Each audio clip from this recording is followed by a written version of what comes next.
At narito naman ang mainit na balita mula sa mundo ng politika. Pinaiimbestigahan na ng Korte Suprema ang ilang aligasyon ng katiwalian na ipinupukol laban sa Administrasyong Marcos.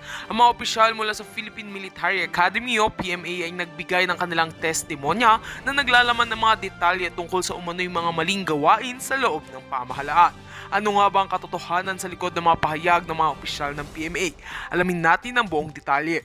Ayon sa mga ulat, ang ilang opisyal mula sa PMA na hindi na pinangalanan ay nagsimula ng magbigay ng impormasyon patungkol sa di umano'y iligal na aktibidad at katiwalian na nangyayari sa ilalim ng kasalukuyang administrasyon. Binanggit nila ang mga iligal na transaksyon, pagpapabaya sa mga proyekto ng gobyerno at mga paglabag sa mga karapatan ng mga mamamayan. May mga pahayag din ukol sa mga itinuturing nilang hindi tamang pamamahagi ng pondo na nagdudulot ng mga malawakang mga hindi pagkakapantay-pantay sa mga proyekto ng pamahalaan. Ang Korte Suprema ay agad na nagsagawa ng pagdinig matapos lumabas ang mga testimonyang ito mula sa PMA officers. Ipinahayag ng ilang miyembro ng mataas na hukuman na ang mga isyu na inihain ay magiging subject ng masusing investigasyon. Ang mga aligasyong ito ay may malaking epekto sa kredibilidad ng administrasyon kaya't nagsimula ng magtulungan ang mga ahensyang may kinalaman sa paglutas sa mga ganitong kaso upang matukoy ang katotohanan at mapanagot ang mga sangkot.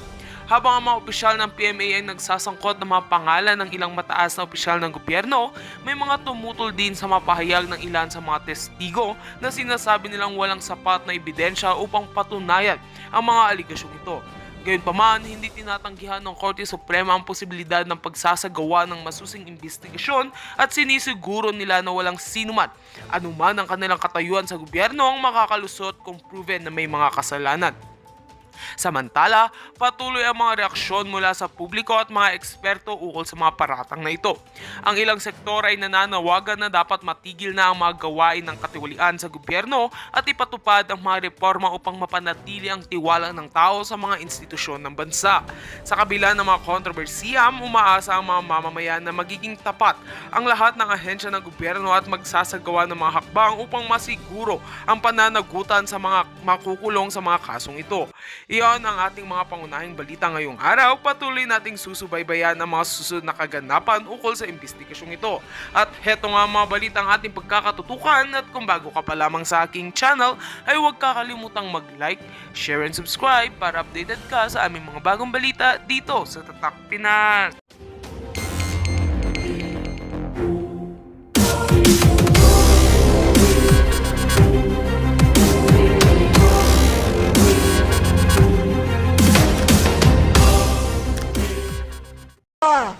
Okay, yung ayuda, pera po natin ang ayudang yan.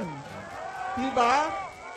Kailangan natin ng long-term policy para po at least maiahon tayo sa kahirapan. Okay? Ang taas ng bilihin. Alam ko marami pa pong dapat magsalita rito, pero sana po nakikiusap po ako sa inyo. Sana po lumabas na kayo. Alam ko, masarap manood dito sa online, dito sa ating mga vloggers. Maraming salamat sa inyo. At kung titignan nyo ang viewership ng mga vloggers natin, thousands and thousands, hundreds of thousands ang nakikinig sa atin ngayon. Pero kailangan po ninyong lumabas dyan. Kailangan nyong lumabas sa lansangan. Hindi nila binibilang yung viewership natin. Hindi nila binibilang yan. Kailangan lumabas po tayo. At marami pa pong activities ang maisog. At ililinya po natin yan. At sana po makinig lang po tayo sa mga updates. At marami pa po tayong dapat gawin. At maraming salamat. At maraming salamat sa mga speakers po natin ngayon at maraming salamat, maraming salamat po sa mga dumalo ngayon at syempre aasahan namin po kayo sa mga susunod na mga activities at sa mga araw, okay? Sino pa ba ang magsasalita? Pero pa? Rafa!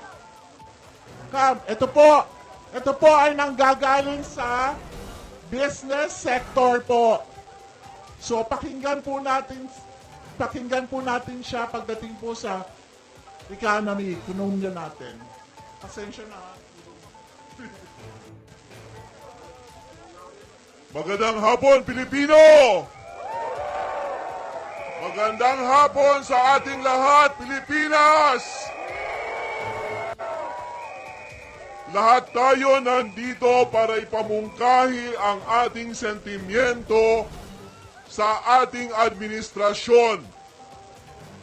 Tayo natitipon dahil nakikita natin ang isang rehimen na walang ginagawa kundi ipabatid sa ating Pilipino at mga dito sa buong Pilipinas na ang kanilang polisiya ay ang politics of revenge.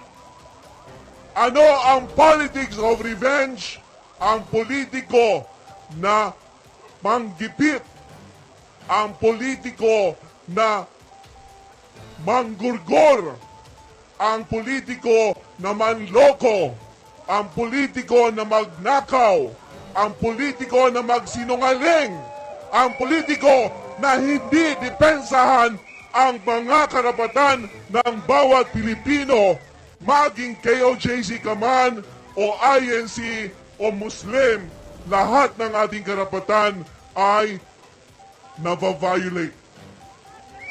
Bakit? Wala sa sarili ang ating Pangulo.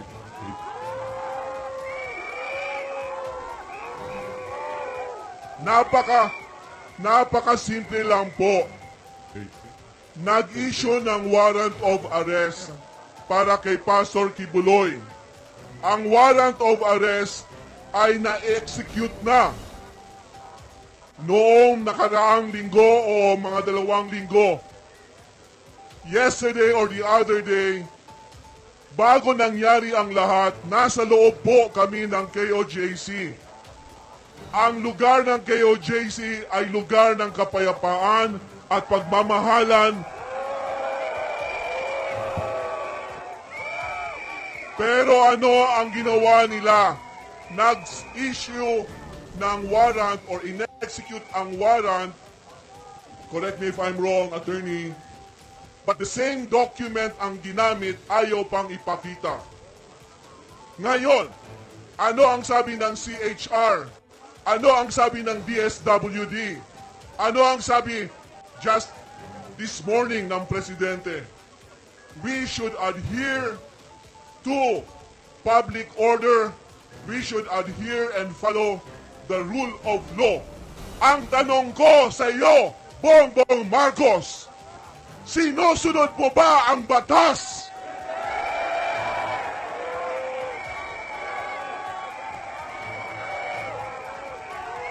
Ang sabi ni Martin, ang sabi ng ating gobyerno ay irespeto natin ang batas.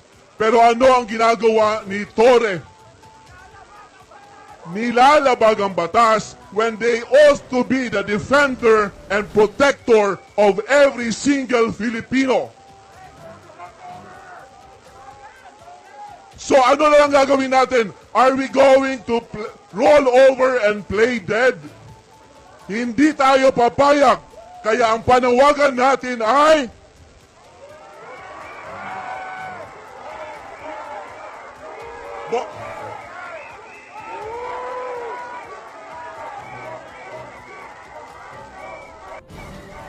sa madaling salita, ang ating hinaing ay hindi haka-haka lamang. Ang Pilipino ay nagugutom. Walang magandang transportasyon.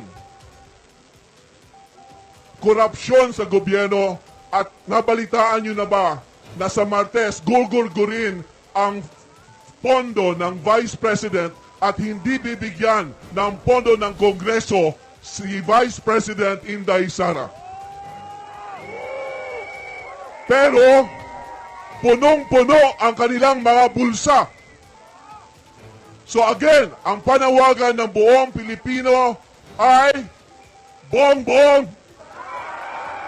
Bongbong! Bongbong! Salamat po.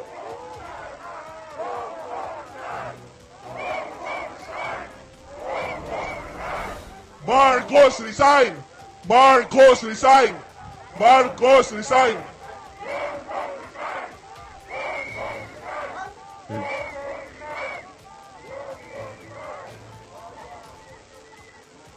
Magandang gabi po sa inyong lahat.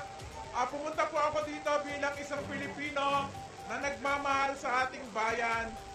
Dapat po tayong lahat ng ating mga kababayan all over the world, sana po maniwanagan na ang inyong kaisipan kung ano po ang tunay na nangyayari sa ating bayan. At tayo po ay sumusuporta at ano ba po na nalulungkot po tayo sa nangyayari dyan sa Davao. Sana po ipanalangin po natin ang ating mga kababayan dyan, ang mga KOJC. Nakasama ko po sila dati dito sa Liwasang Bonifacio. Napakababait po nila ng mga tao. Napakabubuti po nila, mga religyoso. Pero sila po ay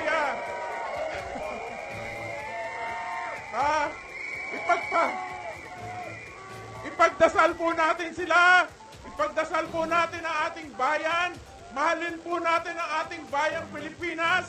Ipagdasal natin na maliwanagan ang isip ng ating mga leader na malasakit para sa bayang Pilipinas ang gawin nila at hindi puro pansariling interes lamang.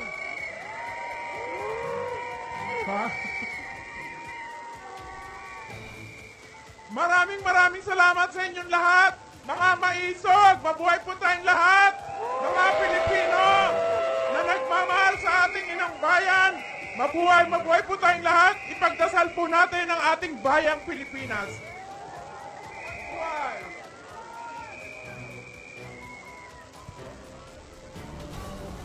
Mabuhay ang Pilipino! Mabuhay ang Pilipinas! Magandang gabi po sa lahat po ng narito, mga kababayan. At binabati ko po ang bawat isa na narito na tayo po ang tunay na mga bayani ng bansang Pilipinas. Kaya palakpakan po natin, mga kapatid, ang ating mga sarili.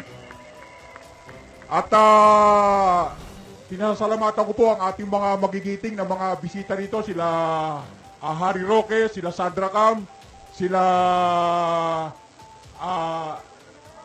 Attorney Glenn na matatapang, si Mr. Morales, at sa lahat ng mga narito, mga kapatid. Sa lahat po ng hindi nakakakilala po sa akin, okay lang po yan sapagkat hindi ko rin naman po kayo kilala. Okay lang po yan. At katulad po ng sinabi ng ating magiting na bisdak ng Pilipinas, hindi na po importante kung anong kulay po tayo, kung dilaw, pula, puti. Ang importante po ngayon, tayo ay magpakulay sa lahat ng mga naririto ng mga vlogger. Isang pakulay dyan. Magpakulay kayo sapagkat itong mga vlogger na to ay nag-aaksaya ng kanilang mga panahon, oras at talento upang kanilang ihayag hindi lamang sa buong Pilipinas, kung hindi sa buong sanlibutan, kung ano ang nangyayari sa bansang Pilipinas, lalong-lalo na sa mga panahon ngayon, mga kapatid, na ino-oppress ang ating pong mga kapatid na naroroon sa lupang pangako, ang Mindanao, na kung saan ay naninindigan ang ating mga kapatid na mga kingdom citizen. Hustisya! Hustisya! Hostisya! Hostisya! Hostisya! Hostisya! Gutom na ba kayo, mga kapatid? Huwag po kayong mag-alala sapagkat yung gutom ay lilipas din yan. Yung antok, itulog nyo lang. Iyan ay wala na kayong puyat. Pag pagod kayo, mamahinga lang kayo, malakas na naman kayo. Subalit yung ipinaglalaban natin dito sa Liwasang Bonifacio sa araw na ito, mga kapatid, ay ito ay para sa mga susunod na mga saling lahi sa ating mga anak, mga apo, at mga pamangkin. Kaya kinakailangan na tayo ay manindigan na bilang mga Pilipino, mga kapatid. Kinakailangan na tayo ay makalaya na sa kuko ng mga pang-aping mga banyagang Amerikano.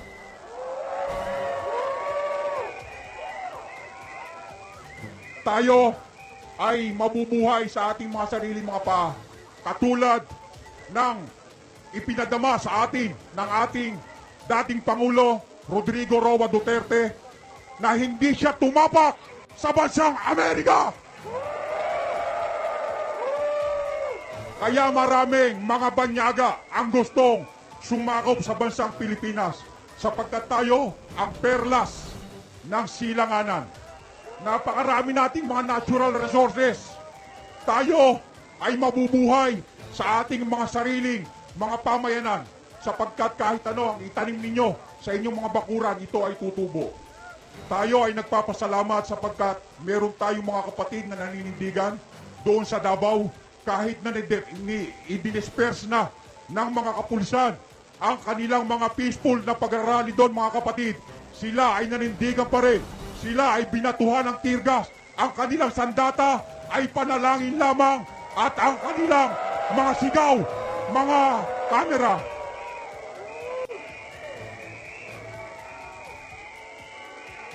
hostisya! Hostisya! Hostisya! Hostisya! Hostisya!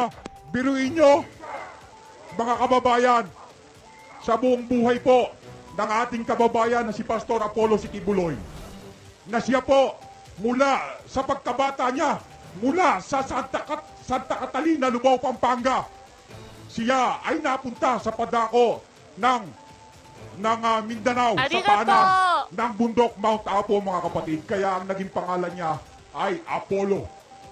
Kaya siya ay itinayo niya ang mga organisasyon ng Children's Joy Foundation, ang Sunshine Philippines Movement, ang Keepers Club International. Para saan, mga kapatid? Para yan sa nation building. At ang SMNI ay narito kasama natin. Shout out sa mga taga-SMNI.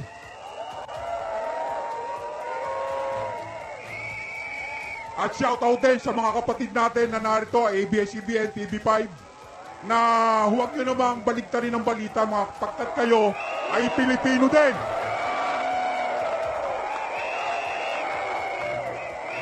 Hostisya! Hostisya! Hostisya! Hostisya! Hostisya! Hostisya! Talagang napakarami nating issue, mga kapatid, mga kaibigan, mga kababayan. Kaya ang ating mga kapatid na vlogger, araw-araw, oras-oras, sila ay nakalive, sila ay nagko-cover ng mga nangyayari sa buong kapaligiran, sa buong sanlibutan. Iyan ang bagong media, ang mainstream media ay patay na. RIP! RIP! Rest in peace! Maraming salamat at mabuhay po tayong lahat. Maligayang bati ng Araw ng mga Bayani. Papakilala ko po itong ating East Youth, no? Na Tubong Manila, si Daniel Nobleza. Magandang araw po, mga batang Maynila. Maligayang pagdating po sa lugar na nag-iisang Supremo Andres Bonifacio. Matapang at handang-handa ng lumaban dito sa gobyernong budol. Una po, gusto ko pong humingi ng kapatawaran sa sambayanang Pilipino dahil isa rin po ako sa mga nagtulak na tumakbo si Bongbong Marcos para presidente dahil akala namin mamahalin niya ang bayang Pilipinas. Akala namin hindi siya diktador. Akala namin totoo ang unity team. Dalawa na lang ang ipinangako niya nung kampanya, hindi niya pa tinupad. Una, unity team. Nasaan na ang unity team? Nasaan na ang ipinangako?